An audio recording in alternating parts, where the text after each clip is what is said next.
ando a serviço de puerilidades e fantasias descabidas, fomentando a fascinação e o desequilíbrio em seus aficionados, que direcionam tudo para o campo da mediunidade.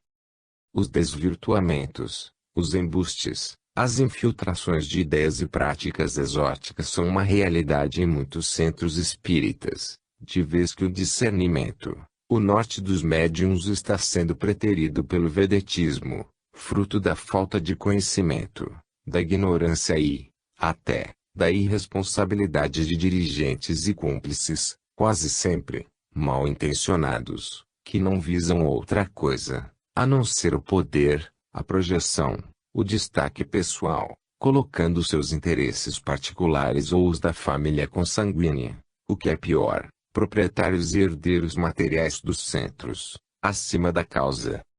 É lamentável a falta de bom senso na prática mediúnica, orientada por excessiva vaidade e arrogância dos dirigentes mandões.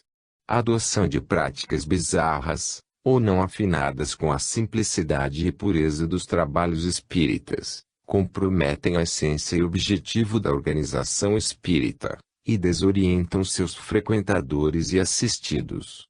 Por isso, insistiremos nesse tema, quantas vezes forem necessárias, até que os ditos centros espíritas retomem a sua real finalidade, ao invés de ludibriarem os inocentes assistidos com luzes coloridas, cromoterapias, para higienizar auras humanas e, acreditem, para tratamento de azia, cálculo renal, coceiras, dores de dente, gripes, soluços em crianças, verminose, frieiras, etc.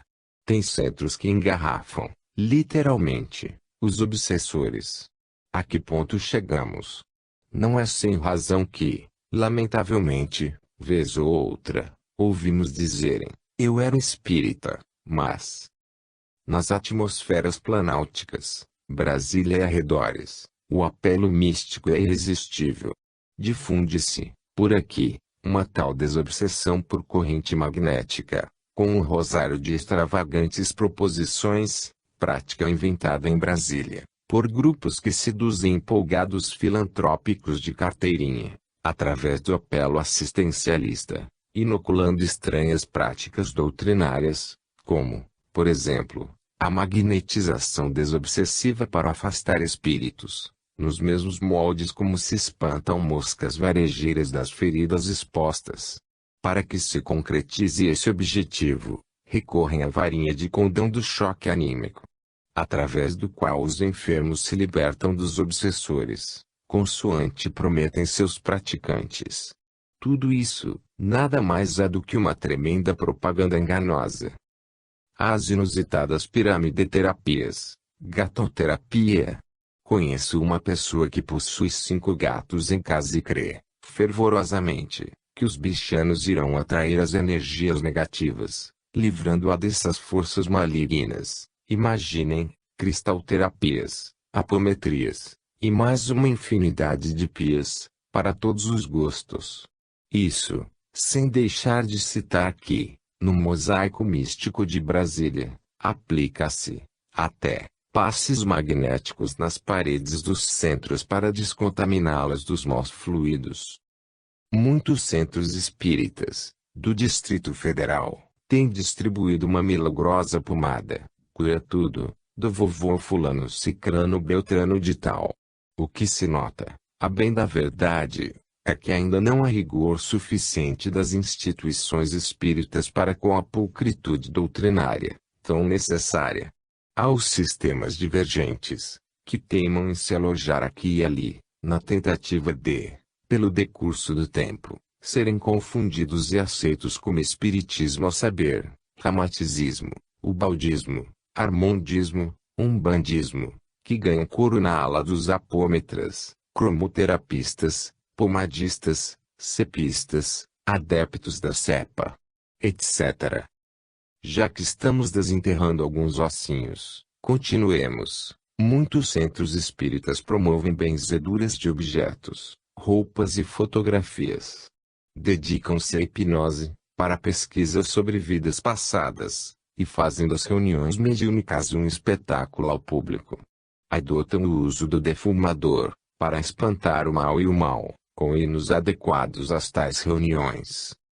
Há os que só trabalham na casa espírita com vestimenta branca, simbolizando pureza da alma, e o pior é que, quando indagados sobre a fonte de tais práticas, transferem a responsabilidade de seus hábitos aos espíritos, afirmando não serem eles os autores das ideias, mas, sim, os guias filosofia do guiísmo.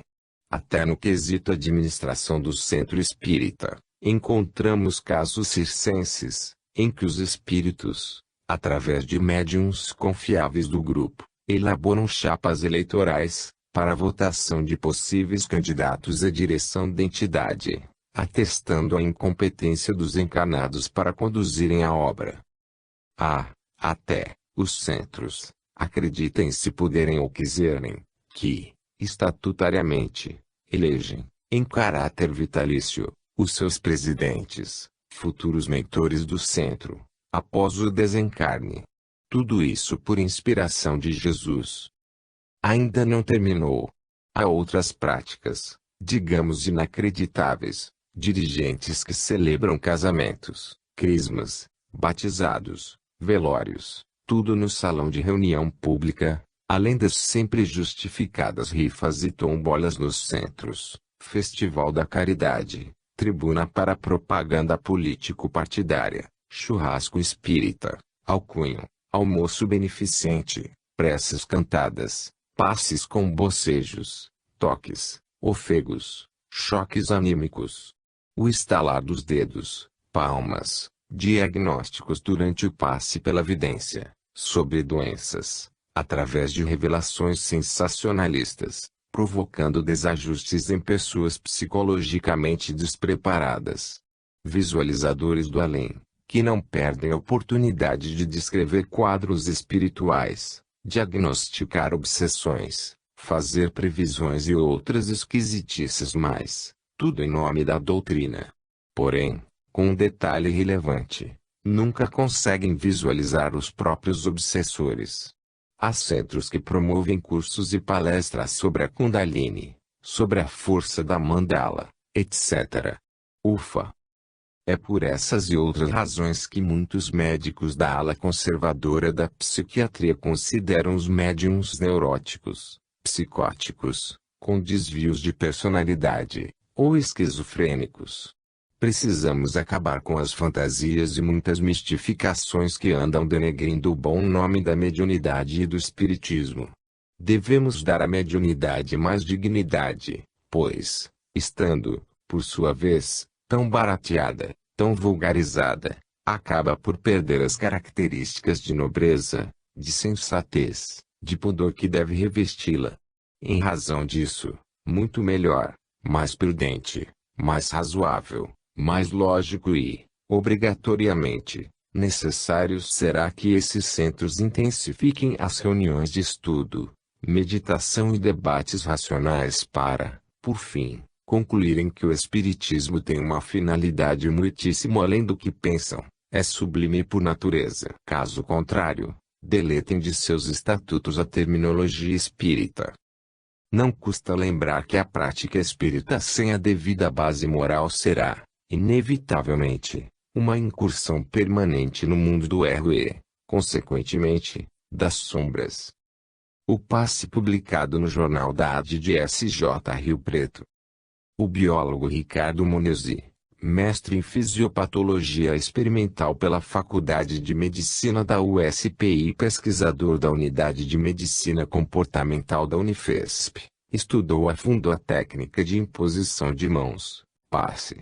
Lembramos que na atualidade o passe é empregado por outras religiões, que o apresentam sob nomes e aparências diversas, benção, unção, jurei, equi, benzedura, além do que, pessoas sem qualquer relação com movimentos religiosos também o empregam.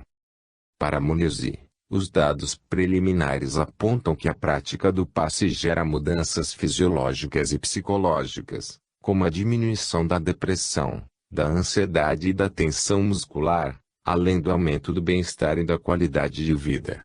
Ressaltamos que a doutrina dos espíritos clarifica melhor e explica as funções do perispírito, que é o órgão sensitivo do espírito, por meio do qual este percebe coisas espirituais que escapam aos sentidos corpóreos, além de um mesmo interagir de forma profunda com o corpo biológico, razão pela qual as energias transmitidas pelo passe e recebidas inicialmente pelos centros de força, atingem o corpo físico através dos plexos, proporcionando a renovação das células enfermas.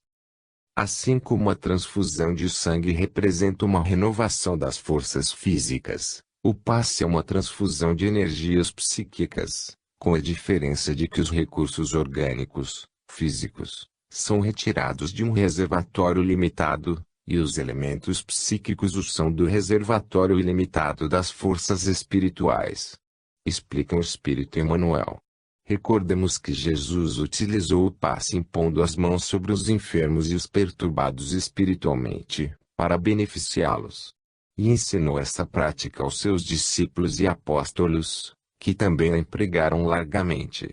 Entretanto, é nas hostes espíritas que o passe é melhor compreendido, mais largamente difundido e utilizado, dispensando qualquer contato físico na sua aplicação. Segundo Ricardo Monesi, um dos centros que avaliam o assunto é a respeitada Universidade de Stanford, nos Estados Unidos. A física atual não consegue classificar a natureza dessa força, mas vários estudos indicam que se trata de energias eletromagnéticas de baixa frequência. Tiago escreveu: toda boa dádiva e dom perfeito vem do alto. Sim, as energias magnéticas e a prática do bem podem admitir as expressões mais diferentes. Suas essências, contudo, são continuamente as mesmas diante do soberano da vida. Os passes poderão ser espirituais, em função do magnetismo provindo de irmãos desencarnados que participam dos processos, e humanos, através do magnetismo animal do próprio passista encarnado. A cura se opera mediante a substituição de uma molécula malsã por uma molécula sã. O poder curativo estará, pois, na razão direta da pureza da substância inoculada, mas depende, também, da energia, da vontade que, quanto maior for, tanto mais abundante emissão fluídica provocará e tanto maior força de penetração dará ao fluido.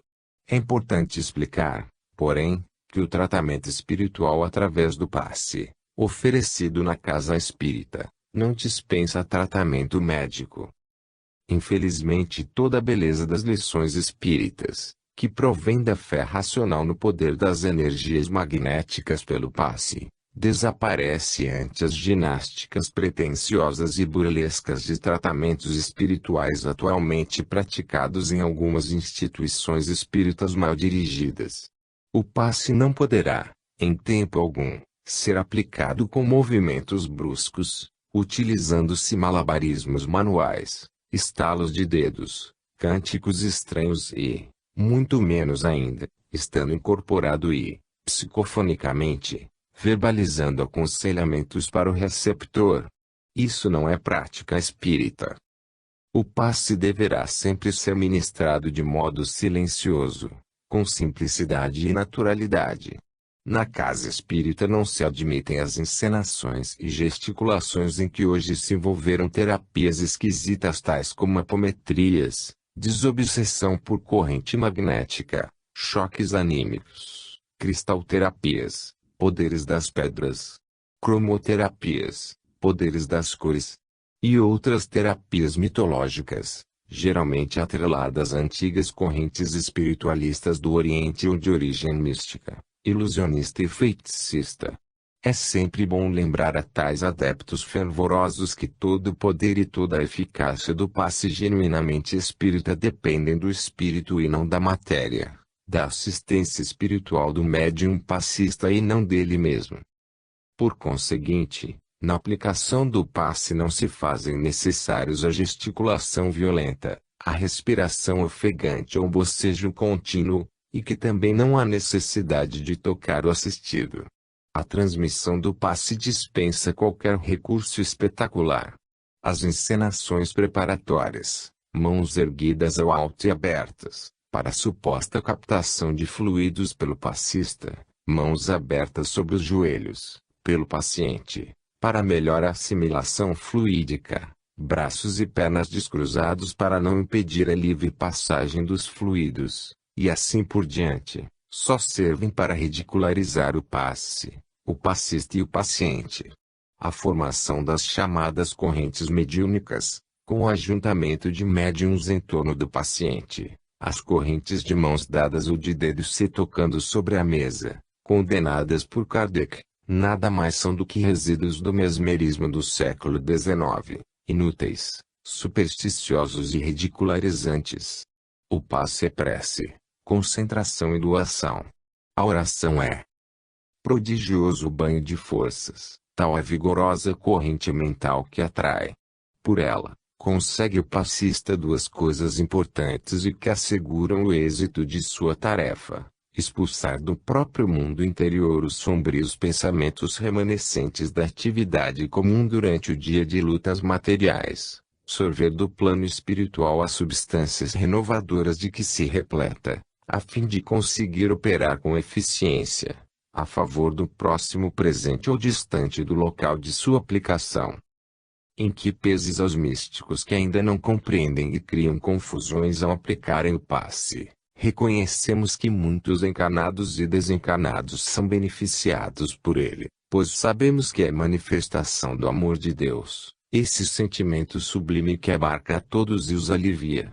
Importa-nos lembrar, porém, um pensamento xavieriano: o passe, tal como terapia, não modifica necessariamente as coisas, para nós, mas pode modificar-nos a nós em relação às coisas. Peripécias e eficácias do passe nos centros espíritas. Ainda muito jovem fui convidado para receber um passezinho no centro espírita. Após ouvir a palestra, adentramos na sala de passes, postamo-nos diante do passista e, de modo repentino, o passista deu início a estrondosos e arrepiantes arrotos na sala. Procuramos consultar o que estava ocorrendo e fomos informados, pasmem, que o arroto era um tratamento de dispersão fluídica concentrada no ambiente.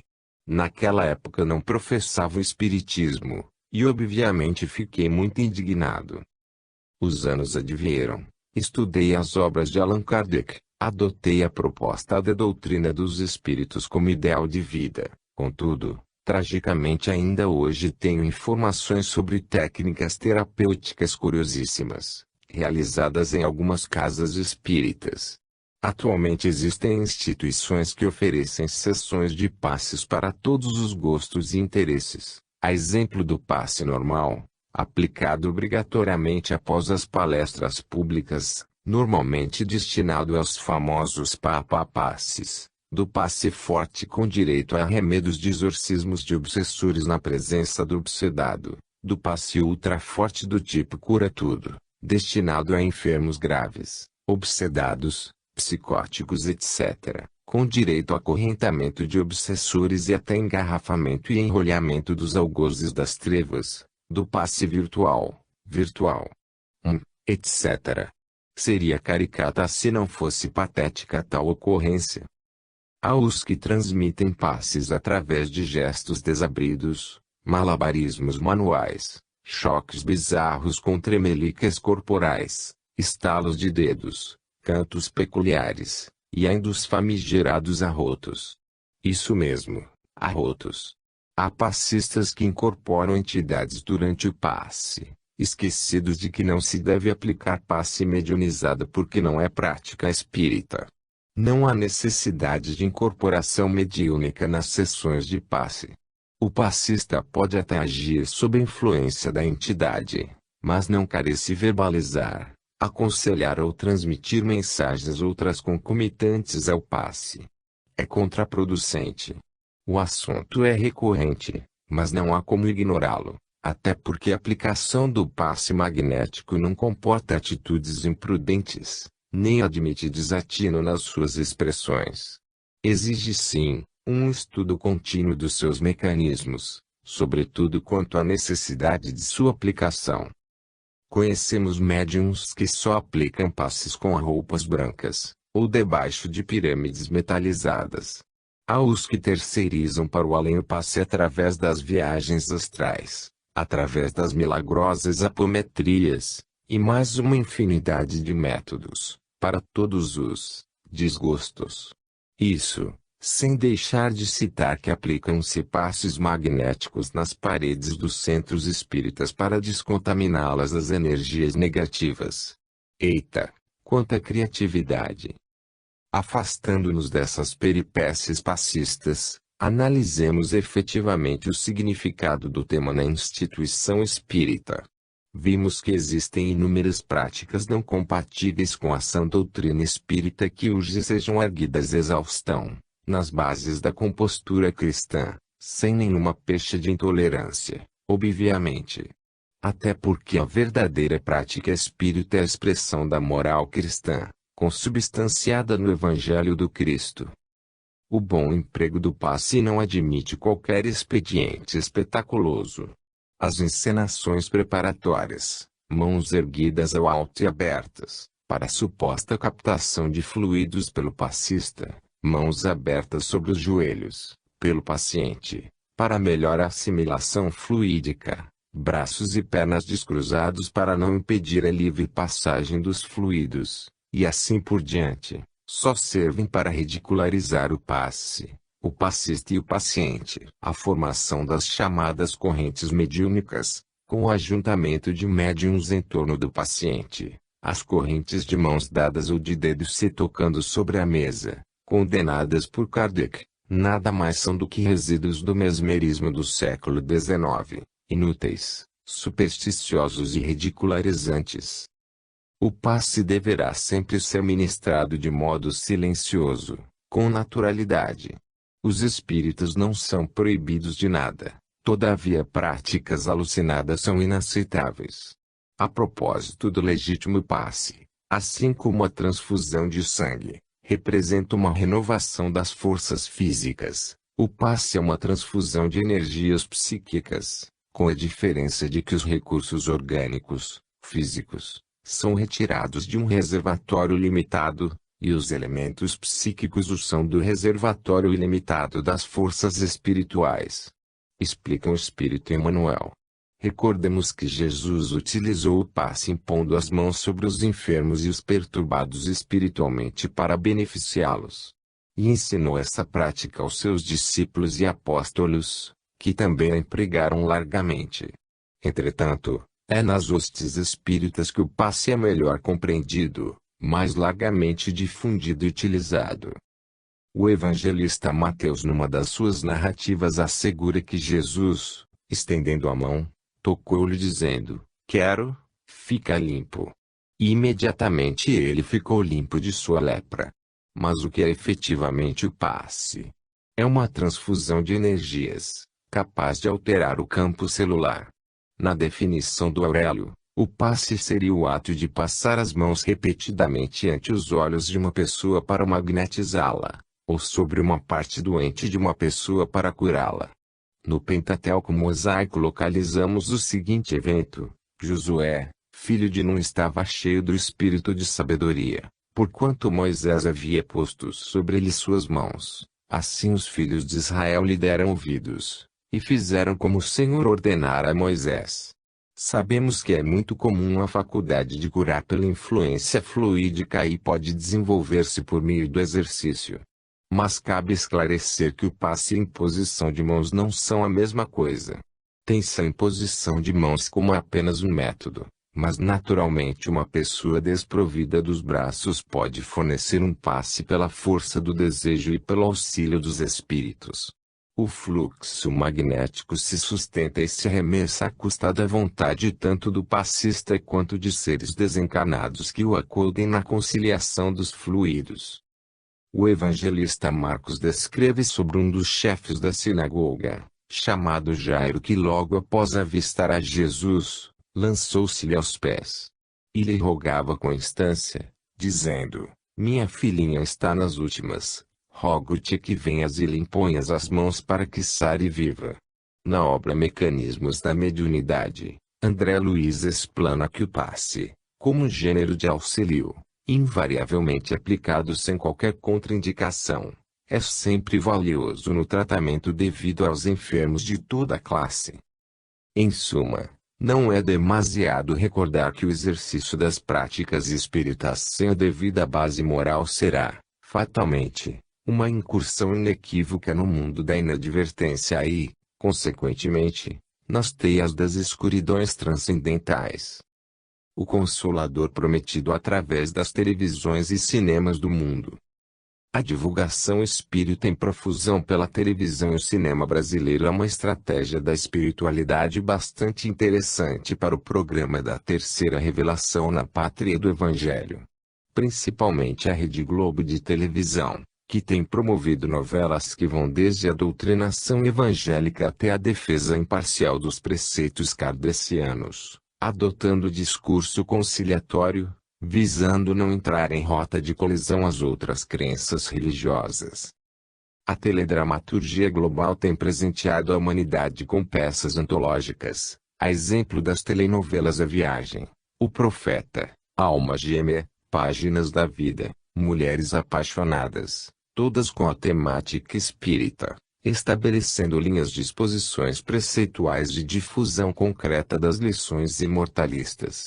Há diversas outras programações nos teledramas da emissora, como Sim é a Moça, Prova de Amor, A Casa das Sete Mulheres, Escrito nas Estrelas, propondo enredo reencarnacionista, ilustrado tecnicamente através de efeitos especiais hollywoodianos. Além dessa clara abordagem allan-kardeciana na telinha, o mundo contemporâneo está sendo graciado com uma ampla difusão espírita através da sétima arte, materializada nas inúmeras salas de cinema deste fantástico país, como ocorreu com os filmes Bezerra de Menezes e Chico Xavier, ambos retratando a vida dos baluartes do espiritismo no Brasil. Nessa rota estupenda foi exibida a monumental obra cinematográfica Nosso Lar, inspirada na obra do espírito André Luiz, que retrata minuciosamente os panoramas das dimensões da vida humana para além da tumba. O fenômeno midiático não ocorre somente no Brasil, pois os americanos nessas 2 décadas produziram muitos filmes abordando temas espiritualistas. Vale destacar que os 4 mais bem-sucedidos seriados norte-americanos, Cold Case, Supernatural, Medium e Ghost Whisperer, trazem conteúdo doutrinário. O projeto cinematográfico parece ir tão bem nos índices de audiência que até seriados mais conservadores, como Grey's Anatomy, andam veiculando mensagens que nos remetem ao além-túmulo. Na 2ª temporada da série, Meredith Grey, protagonista da história, fica entre a vida e a morte, numa experiência de quase morte, e encontra-se com inúmeros desencarnados. Seriam as visões de Grey apenas reações químicas do cérebro inconsciente? Seriam experiências reais como o mundo dos espíritos? Os autores deixam ao telespectador a liberdade de julgar. Sarcasticamente, alguns ignorantes estão vociferando que, se o gnosticismo é a filosofia do mundo moderno politicamente correto, o espiritismo, com toda a sua retórica açucarada e relativista, é a religião da vez.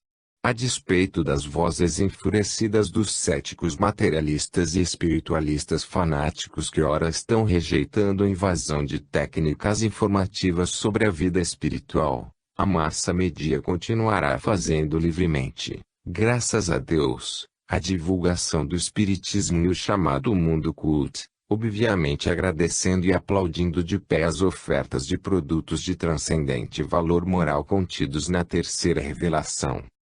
Curandeiros endeusados, cirurgiões do além, sob os narcóticos insensatos do comércio.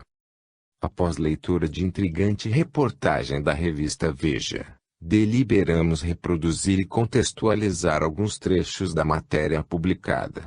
Intitulada A Face Humana do Mais Endeusado Médium Brasileiro, a revista destacou a capacidade do famigerado médium de atrair gente do mundo inteiro para um município próximo do Distrito Federal. Afirma a reportagem que o santificado médium vive o cotidiano sob o manto da contradição entre o espírito e a carne, a cura e a doença, o desprendimento e a vaidade, os gestos de generosidade, os arroubos de cólera e os negócios terrenos. É milionário, os amores, tem 11 filhos com 10 mulheres diferentes. A cada 2 anos o curandeiro endeusado do Cerrado troca a frota de carros da família. O dele é um Moave Kia, avaliado em R$ 170 mil. Sabemos que a mediunidade não guarda relação com o desenvolvimento moral, seu funcionamento independe das qualidades morais, assim como o coração pulsa independentemente dos sentimentos bons ou maus que a pessoa alimente. O fato é que os médiuns de tais cirurgiões do além sempre seduzem grande número de fregueses, estabelecendo, não raro, com a mediunidade, um negócio rendoso, uma polpuda fonte de captação de dólares e reais. Para comprovar, consideremos o fato aqui comentado. Chequemos o seguinte: o PIB, Produto Interno Bruto, do município onde o médium feiticeiro do Cerrado comercializa disfarçada e generosamente a cirurgia transcendental é de R$ 15 milhões ao ano. No mesmo período, a instituição dirigida por tal Deus da mediunidade de cura tem faturamento de, no mínimo, R$ 7,2 milhões, levando-se em conta exclusivamente o comércio de passiflora, preparado à base de maracujá, produzido ali mesmo, vendido a R$ 50 o frasco e receitado a uma média de 3.000 visitantes semanais. Por sérias razões, não apreciamos e sequer indicamos esse tipo de mediunidade, embora, excepcionalmente, acatemos os efeitos mediúnicos atingidos por alguns poucos médiuns humildes e honestos. Infelizmente alguns deuses dos bisturis, que promovem cirurgias com auxílio de supostos médicos do além, conseguem robustecer suas contas bancárias. Há algumas décadas Chico Xavier advertiu: creio que isto deva ser fruto da educação da pessoa simplória, acreditar que, pagando bem, irá conseguir curas espirituais. O verdadeiro espiritismo não pode cobrar, nem mesmo os remédios que receita aos doentes. Também sou contra essa história de meter instrumentos cortantes no corpo dos outros, sem ser clínico. O médico estudou bastante anatomia, patologia e, por isso, está habilitado a fazer uma cirurgia. Por que eu, sendo médium, vou agora pegar uma faca e abrir o corpo de um cristão sem ser considerado um criminoso? O médium de Pedro Leopoldo disse que foi operado pelos médicos terrenos 5 vezes, e vários médiuns lhe ofereceram seus serviços.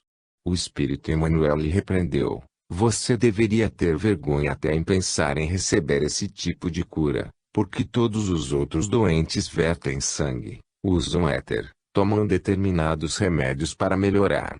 Como você pretende se curar numa cadeira de balanço? Do exposto, indagamos o seguinte: como ajuizarmos atualmente esses curandeiros e cirurgiões do além?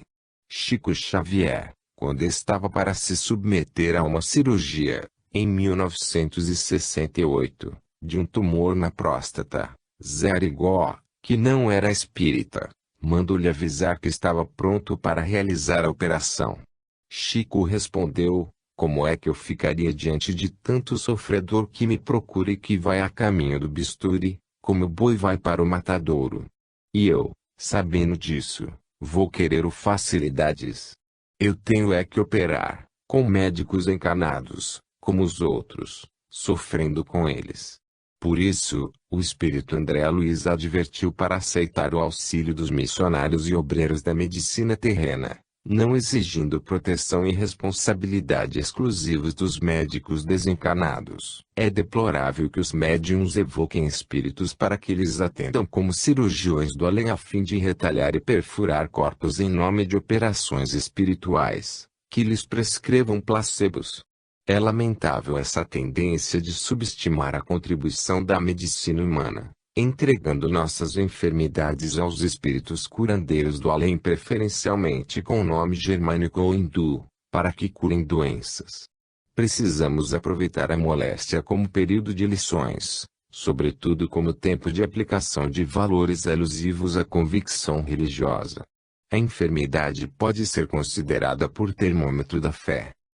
Não desconhecemos a plausível intervenção dos desencarnados nos processos terapêuticos na Terra, mas não se pode dar proeminência a esse tipo de trabalho, na suposição de curas ou na pérfida ideia de robustecimento do espiritismo por esses meios.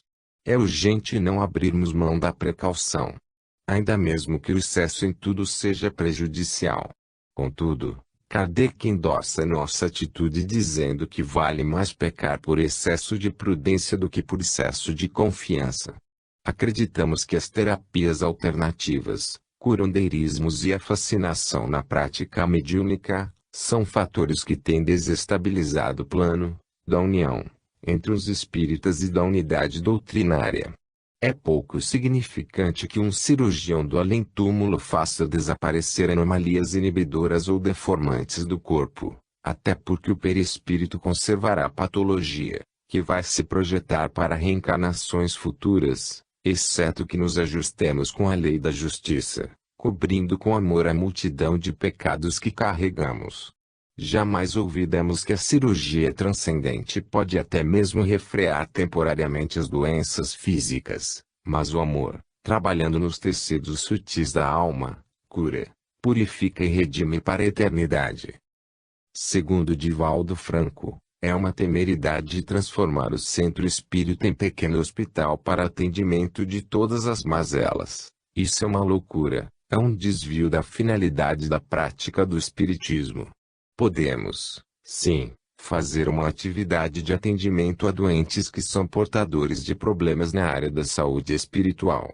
Poderemos aplicar-lhes passes, doar-lhes água fluidificada, se for o caso, mas a função principal do centro espírita é iluminar a consciência daqueles que o buscam.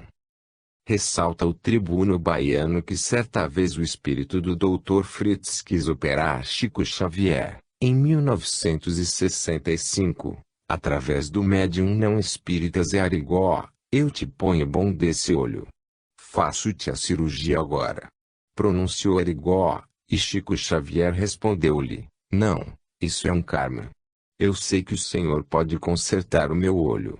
Mas como o karma continuará, vai aparecer-me outra doença. Como eu já estou acostumado com essa, eu a prefiro. Porque eu iria querer uma doença nova? Os espíritos não estão à disposição para promover curas de patologias que não raro representam providências corretivas para nosso crescimento espiritual no buril expiatório. Nesse sentido, os dirigentes de núcleos espíritas deveriam promover bases de estudos e reflexões sobre as propostas filosóficas, científicas e religiosas do espiritismo, em vez de encetarem trabalhos espirituais para os inóculos curandeirismos. Conselheiros e críticos de ocasião. Publicado na revista O Médium em 1998. Entre o falar e o agir é inquestionável que há uma longa distância. Quando somos mais jovens e temos anseios espirituais, as palestras, as conversas cristãs sempre calam com mais profundidade nos corações imbuídos da sinceridade espírita. Buscamos diretrizes seguras para caminharmos. Muitas tertúlias ficaram indeléveis em nossas memórias, a fim de servirem de nortes e bases seguras para decisões ulteriores. Ouvimos muitos conselhos enérgicos quanto à educação dos filhos. Nada de condescendência, porque aí residia o perigo para uma formação distorcida se manifestar no porvir. Filhos mimados e sem limites beiravam a marginalização. Claro, não podíamos contestar, à época, tão oportunas advertências, até porque os filhos são investimentos espirituais da maior envergadura. O tempo, esse sábio orientador, que nos ensina hoje e sempre que não devemos brincar de viver, nos ratificou que a teoria é bela, mas a prática é por demais grandiosa. O tempo tem se incumbido de expressar com fidedignidade o resultado das incisivas admoestações de antanho. Entre o falar e o agir, entre o propor aos outros, descuidados dos seus, Alguma coisa faltou na formação dos filhos de muitos conselheiros impulsivos. Até porque muitas vezes a prole acaba por espelhar os valores eivados pelo modismo contemporâneo. Desde a tatuagem fincada no corpo, passando pelo cabelo à moda punk, tangendo pelas cervejinhas inofensivas, dos esportes radicais às roupas extravagantes, até mesmo aos casamentos apressados anti-gravidezes acidentais são evidências claras de que o projeto cristão de ontem caiu na vala rasa da retórica vazia. Não são poucos líderes do passado que censuravam sistematicamente as festinhas sociais e os bem-aquinhoados que tiravam férias todo ano e possuíam mais de um carro zero, etc. Em verdade, esses críticos de ocasião estavam escamoteando suas frustrações, projetando nesses comentários amargos o suporte para suas verdades particulares. Por ironia, hoje não só estão mergulhados nas festinhas sociais como também vivem o luxo e abominam a simplicidade cristã. Esqueceram velhas amizades, na suposição de que status social vai trazer conforto na hora da dor, da doença e da desencarnação. Nesse contexto, longe de nos posicionarmos como senhores da verdade, incorreríamos no mesmo refrão do passado. Muito menos vaticinarmos o infortúnio desses companheiros de atitudes sensatas. Até porque estamos convictos de que somente as leis de Deus são indefectíveis e como tais, a cada um é dado conforme as obras. Por fim, queremos enfatizar que interpretar os ensinamentos de Cristo se exige muito mais que palavras brilhantes. Muitas circunstâncias pedem que levantemos os joelhos sangrando e que suportemos os corações dilacerados, para compreender os pérfidos deslizes humanos. Diante disso, é imperioso que continuemos a acreditar no bem, fortalecendo o ideal superior, certos de que ao julgarmos seremos julgados e na dimensão com que medirmos, seremos medidos nas proporções equivalentes, advertiu Jesus há 2000 anos. Maria Eleusa de Castro Essen. Saúde pública e as propostas espíritas. Ao fazermos esta oportuna reflexão a respeito dos planos de saúde, nos vem à mente, obviamente, a questão da doença humana e seu tratamento. Muitos governos se esforçam para que haja o acesso universal e gratuito à saúde, por ser um direito inscrito na Carta Magna de diversos países. Embora o avanço tecnológico tenha reduzido os custos intrínsecos à existência humana em diversas áreas, e apesar de as pessoas, atualmente, gastarem menos com moradia, com locomoção, com vestuário e comunicação, gastam, demasiadamente, com medicamentos no trato das doenças, face da inexistência de concorrência entre os fabricantes, o que impossibilita o consumo, pela classe popular, a preços bem mais acessíveis. Nessa direção, os tratamentos médicos ficam mais caros em face da aplicação tecnológica. No Brasil, a Constituição de 1988 tornou, em tese, o acesso à saúde gratuita um direito universal de todo cidadão brasileiro. Para atender a esse objetivo, foi criado, há 2 décadas, o Sistema Único de Saúde, SUS. Na prática, no entanto, ocorreu com a saúde algo semelhante ao observado na educação. A precária qualidade do atendimento público empurrou a classe média para o sistema privado. O Ministério da Saúde possui o maior orçamento do governo. O Brasil gasta, com saúde, mais do que outros países em desenvolvimento, e nem por isso possui indicadores mais favoráveis, ou seja, o país não oferece um nível mínimo de atendimento eficaz. Observamos o sucateamento do setor público de saúde no Brasil, razão por que os centros de saúde não atendem, satisfatoriamente, a demanda da população, pelo número excessivo de pacientes a serem socorridos, seja por falta de equipamentos básicos necessários em casos de emergência, seja pelo número reduzido dos profissionais de que podem dispor ou seja pelos baixos salários que esses profissionais recebem, dentre outros fatores. Tudo isso tem provocado uma reação de abandono do serviço público a esses profissionais. As pessoas tendem a buscar meios alternativos para tratar seus males, e dentre eles estão os espaços religiosos, que possibilitam o acolhimento fraterno, dando importância e atenção ao que a pessoa está sentindo, e que, em muitas das vezes, aproxima-se da real condição da enferma. Outras radicalizam mais, preferindo o auxílio das rezadeiras ou dos curandeiros, disponíveis a atender, gratuitamente, através da reze e dos curativos feitos com ervas, por exemplo, crendo na cura das pessoas, apenas pelo fato de terem recebido o dom de Deus. Todavia, muitos procuram as casas de orientação espírita, pois, nelas, encontram-se tratamentos para o bem-estar dos indivíduos, tendo o centro um papel positivo na prevenção e na manutenção da saúde. Já que o governo tem suas dificuldades na área, os espaços religiosos procuram oferecer alívio a esses males e sofrimentos, como também conforto, solidariedade e acolhimento. Daí a representação da relevância das práticas espíritas na saúde da população. O Centro Espírita percebe a prevenção de saúde de forma ampliada e contínua, através da difusão, sem prosélitos, das suas atividades.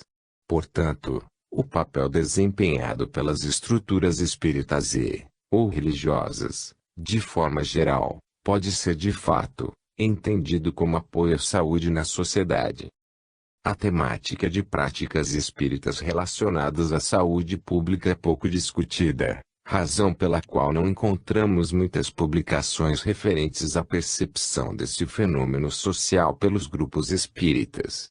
Os fatos têm confirmado o papel do apoio social do Centro Espírita na percepção do bem-estar e sua relação com a concepção do amor e da caridade como fundamentos da conduta humana, explicados como saudáveis e capazes de manter a saúde da população. Portanto, não podemos desconhecer, nesse debate, essas formas de medicina alternativa, ou saúde alternativa, atualmente, com grande penetração nos centros urbanos, tanto nas camadas médias, quanto nas camadas mais pobres da sociedade.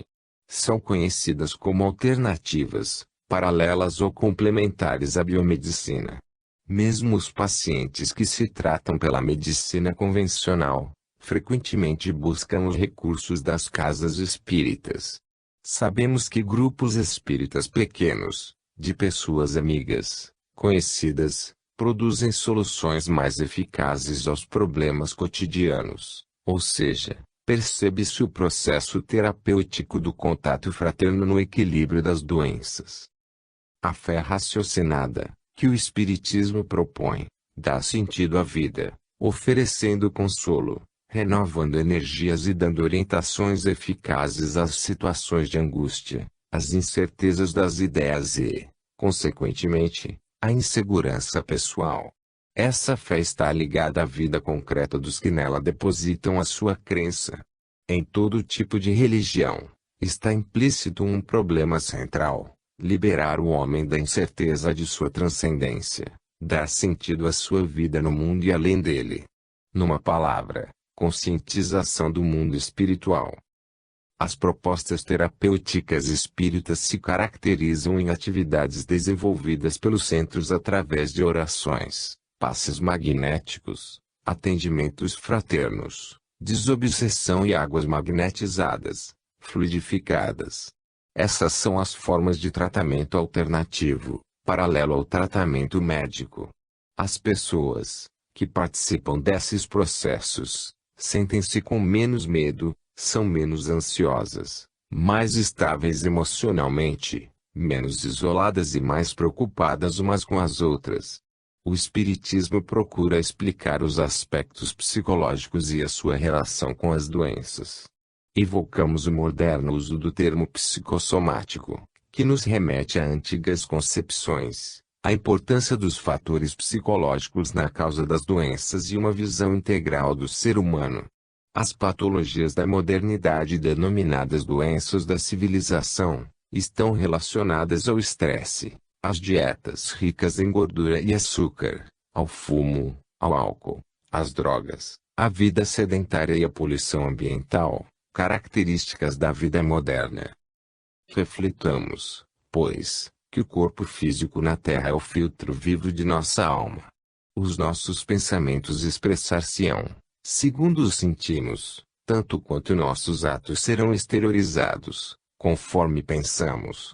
Todos os processos emocionais do coração atingem o cérebro, de onde se irradiam para o campo das manifestações e das formas. Para que não fiquemos no eterno conflito entre planos de saúde particulares versus políticas públicas sobre a saúde da população, recordemos que a situação ideal será sempre a do equilíbrio com a vigilância concentrada na mente, pois que influências do mundo espiritual sobre o mundo material são muito mais intensas do que se imagina, conforme resposta dada à pergunta de Kardec. Os espíritos influem sobre os nossos pensamentos e as nossas ações.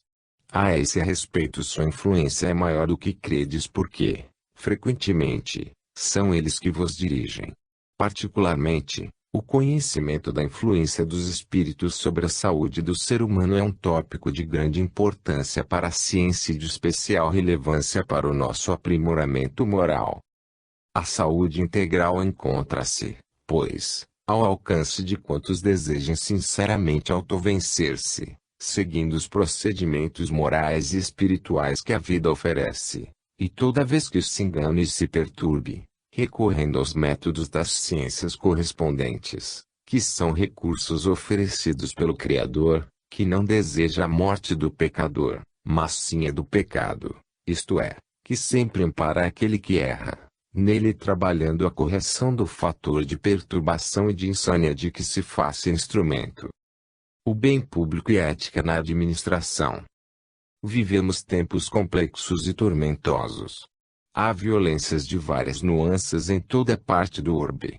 A violência urbana é reflexo natural dos que administram gabinetes luxuosos e desviam os valores que pertencem ao povo, que elaboram leis injustas, que apenas os favorecem, que esmagam os menos afortunados, utilizando-se de medidas especiais, de exceção, que os anulam, que exigem submissão das massas, para que consigam o que lhes pertence de direito, produzindo o lixo moral e os desconcertos psicológicos, psíquicos, espirituais. Em nosso país, o cenário político e social é frustrante. Entre denúncias de corrupção, omissões de venalidade, sobra diminuta fé nos homens investidos de funções no serviço público. Fala-se muito em políticas públicas, porém, o que mais tem prejudicado a aplicação dessas políticas é o nível de descrédito a que chegou o Estado com as suas instituições. A sociedade política é vista com suspeita, quando não, com hostilidade pela sociedade em geral. No Brasil, a proclamação da República, engendrada de cima para baixo, não teve como consequência a incorporação dos valores republicanos legítimos da transparência e da honestidade. A impunidade ensombra a justiça e instiga novos desmandos. A massa, em geral, se espelha nos personagens eminentes da vida pública e procura, nas ressonâncias no comportamento destes, as próprias justificativas para seus deslizes deliberados. O jargão jeitinho brasileiro, ou levar vantagem a despeito de tudo e de todos, irrompe-se como um escopo cristalizado, que se potencializa e se generaliza na tessitura do tecido social. A concepção do êxito ou sucesso pessoal, como resultado de um labor continuado e sistemático, torna-se pouco atraente. A entronização do jeitinho dos que resistem ao bom senso e à ética não mais significa espírito criativo, na essência, mas artimanhas dos espertalhões e ausência de caráter dos gazeteiros das aulas de honestidade. Muitos se interrogam no imo da consciência: haverá futuro promissor para uma sociedade assim estruturada? Reflitamos nas notícias da história, que nos fornecem inúmeros exemplos de civilizações que se corromperam sob o império da defecção moral. Em Roma, no momento histórico do império, Os costumes e os valores se degeneraram. Alguns pensadores e filósofos mostraram-se angustiados nos seus textos com o estado de coisas daquelas épocas recuadas de então. Muitos juristas deixaram registros escritos que denotavam suas preocupações com a corrupção que invadia a vida pública romana.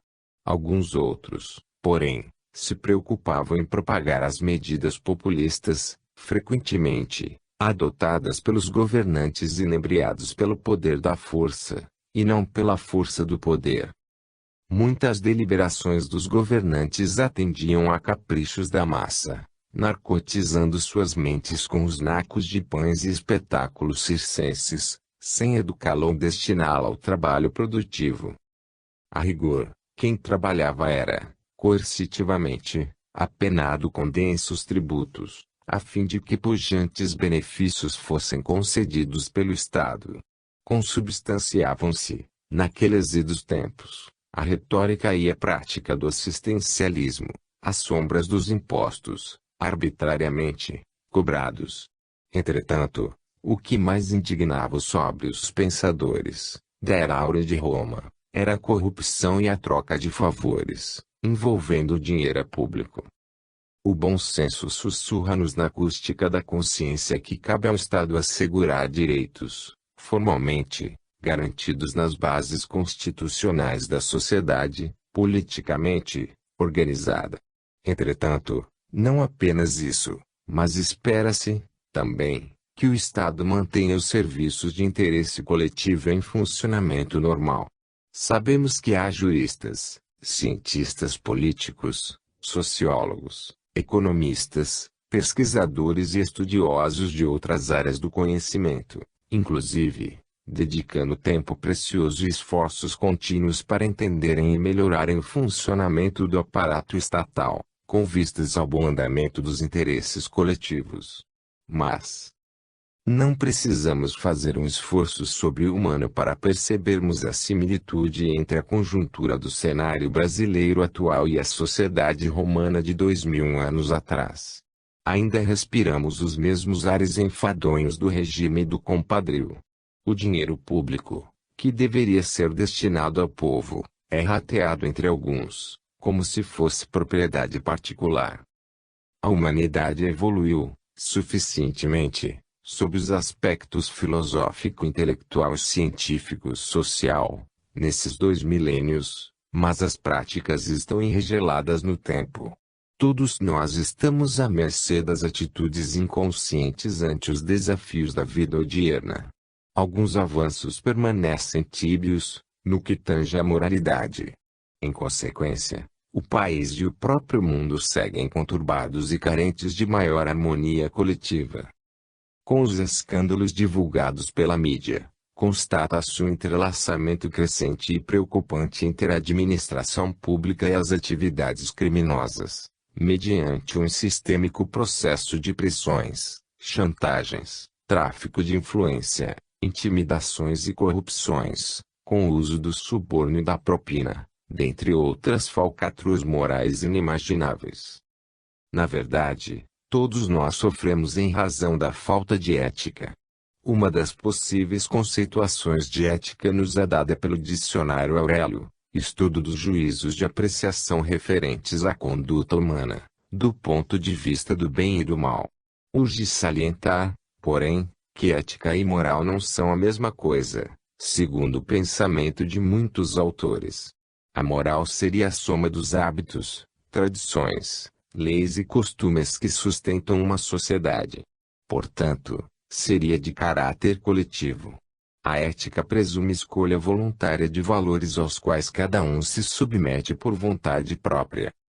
O fenômeno do mundo globalizado trouxe em sua esteira o receituário ideológico, estabelecendo parâmetros de conduta baseados na ética do mercado, isto é, baseados na competição e no exacerbado individualismo.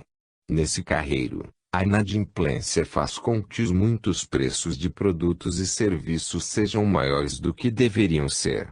Os percentuais desviados do dinheiro público dificultam a construção de creches, escolas e hospitais, entre outras obras públicas, uma vez que a desorganização política e a corrupção constituem consequências e fatores causais de desorganização social. Se quisermos viver num mundo melhor, devemos nos empenhar em promover uma reforma ética generalizada. Toda mudança começa por cada um de nós. Para que a sociedade melhore, cada qual deve se esforçar por se aprimorar. É imperativa a adoção de novos hábitos. Chega de procurar